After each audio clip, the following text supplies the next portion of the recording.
नमस्कार, news for nation देख रहे हैं आप और मैं आपके साथ प्रार्थना। पटना में पटना मेट्रो का परिचालन 15 अगस्त से शुरू हो जाएगा, जिसकी घोषणा खुद बिहार के मुख्यमंत्री सीएम नीतीश कुमार ने की थी।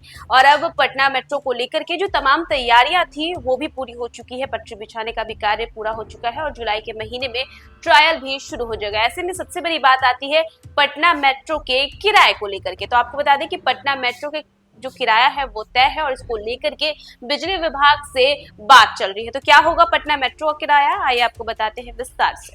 पटना मेट्रो का किराया कितना होगा ये बिजली की दरों पर तय होगा। इसको लेकर के बिजली विभाग से बातचीत चल रही है। हालांकि पटना मेट्रो अधिकारियों का कहना है कि किराया यदि अधिक हुआ तो पटना मेट्रो का सफल होना मुश्किल हो जाएगा। दरअसल पटना मेट्रो के पहले फेज का संचालन 15 अगस्त से शुरू होगा और इस चरण में मेट्रो ट्रेन जो है वो मलाई पखड़ी से न्यू ISBT तक चलेगी। इस महीने पटरियां बिछाने के काम को पूरा कर लिया जाएगा। इसी महीने ट्रायल भी किया जाएगा। जानकारी अनुसार पटना मेट्रो महाराष्ट्र मंगवाए गए कोचेस का उपयोग करेगा, जिसकी अनुमानित लागत जो है वो 30 से 35 करोड़ रुपए बताई जा रही है और इन कोचेस को महाराष्ट्र से मंगवाया जा रहा है। वहीं कोच के इस महीने पटना पहुंचने की भी संभावना जताई जा रही है। वहीं मेट्रो की रेट की बात करें तो अभी तक मेट्रो का किराया तय नहीं हो पाया है, क्योंकि Patna metro rail corporation PMRC ने south Bihar power distribution company से नो प्रॉफिट नो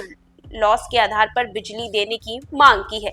बिहार विद्युत विनियामक आयोग के कोर्ट रूप में सुनवाई हुई है। आयोग के अध्यक्ष आमिर सुहावनी, सदस्य पुरुषोत्तम सिंह यादव और अरुण कुमार सिन्हा ने दोनों पक्षों की दलीलें सुनी। आयोग ने 15 जुलाई को फिर से पक्ष रखने का आदेश दिया है। उसके बाद मामला विचाराधीन रखकर अंतिम फैसला लिया जाएगा। बता दें कि पटना मेट्रो के अधिकारियों ने कहा है कि हमारी प्राथमिकता कम किराया रखना है। अगर बिजली महंगी होगी तो किराया भी बढ़ेगा। ऐसे में लोग ऑटो, बस जैसे अन्य विकल्प चुनेंगे और मेट्रो परियोजना का उद्देश्य ही खत्म हो जाएगा। बता दें कि 15 अगस्त से पटना मेट्रो की शुरुआती 3 कोच वाली ट्रेन जो है वो आ जाएगी, जिसमें एक बार में 150 यात्री बैठ सकेंगे। भविष्य में जरूरत के अनुसार कोचों की संख्या बढ़ाकर 8 तक की जा सकेगी। किराए की बात करें तो पटना मेट्रो का किराया 10 से 60 रुपए के बीच होगा।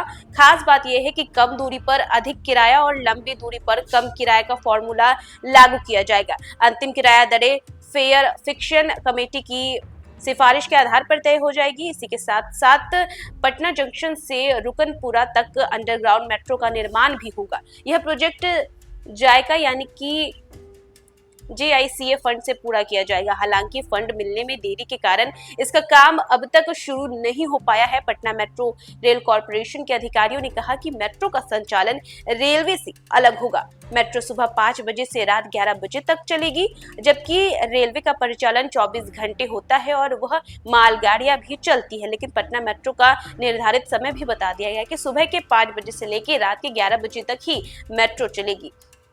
इसी के साथ साथ बात करें किराए की, तो किराए के बारे में ये कहा गया है कि 10 से लेकर 60 रुपए के बीच में पटना मेट्रो का किराया तय किया जाएगा, जिसमें कम दूरी पर आपको किराया ज्यादा लग सकता है, लेकिन जिन लोगों को लंबी दूरी पर जाना है तो उनके लिए किराया कम होगा, उन्हें बड़ा फायदा मिलेगा। क्योंकि पटना मेट्रो को लॉन्च करने की खास बात यही है कि कम दूरी पर अधिक किराया और लंबी दूरी पर किराया का फॉर्मूला लागू किया जाएगा और इसका अंतिम किराया दरें जो है वो फेयर फिक्शन कमेटी की सिफारिश के आधार पर तय किया जाएगा। तो फिलहाल इस खबर में बस इतना ही। देश दुनिया की तमाम अपडेट्स के लिए देखते रहे न्यूज फॉर नेशन।